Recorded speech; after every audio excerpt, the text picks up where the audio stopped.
اعوذ باللہ من الشیطان الرجیم، بسم اللہ الرحمن الرحیم۔ ناظرین کرام، ہر ایک انسان کی یہ کوشش ہوتا ہے کہ وہ زیادہ سے زیادہ دولت کما سکے اور اپنے زندگی کو خوشگوار طریقے سے گزار سکے۔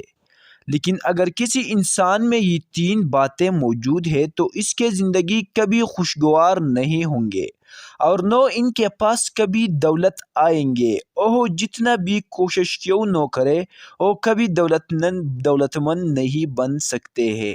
وہ ہمیشہ ہی تنگ دست ہوں گے، ان کے رزق میں برکت نہیں ہوں گے اور وہ ہمیشہ ٹینشن اور پریشانوں میں ہی ہوں گے، کیونکہ اللہ تعالیٰ ان کے دعا اور وظائف کو کبھی قبول نہیں فرماتا ہے۔ اگر زندگی میں سکون چاہیے، زندگی میں مال و دولت چاہیے، تو سب سے پہلے ان تین باتوں کو اپنے زندگی سے آج ہی نکالو۔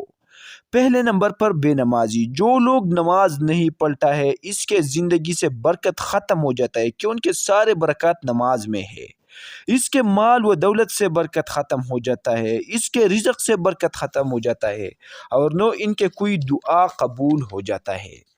دوسرے نمبر پر حسد کرنا۔ جو لوگ اپنے مسلمان بھائی سے حسد کرتا ہے، اللہ تعالیٰ اس بندے سے بہت سخت ناراض ہو جاتا ہے اور اللہ تعالیٰ حسد کرنے والوں سے کوئی تعاون نہیں کرتا ہے۔ حسد کرنے والا ہمیشہ ذلیل ہوں گے۔ جب آپ سے اللہ تعاون نہیں کرتا ہے، اللہ تعالیٰ آپ کی مدد نہیں کرتے، تو آپ کی زندگی خود بخود ٹینشن اور پریشانوں میں چلے ہوں گے۔ تیسرے بات جھوٹ بولنا۔ جو لوگ جھوٹ بولتا ہے اس کے دعا اور وظائف کبھی قبول نہیں ہوں گے۔ جھوٹ بولنے والا ہمیشہ ٹینشن اور پریشانی میں مبتلا ہوں گے اور ان کے زندگی سے برکت ختم ہو جاتا ہے۔ ناظرین کرام، ان تین باتوں کو آج سے اپنے زندگی سے نکالو اور اپنے کامیاب زندگی کا ابتدا آج ہی سے کرو۔ انشاءاللہ العزیز آپ لوگوں کی ہر ایک دعا منٹوں میں قبول ہو جائیں گے۔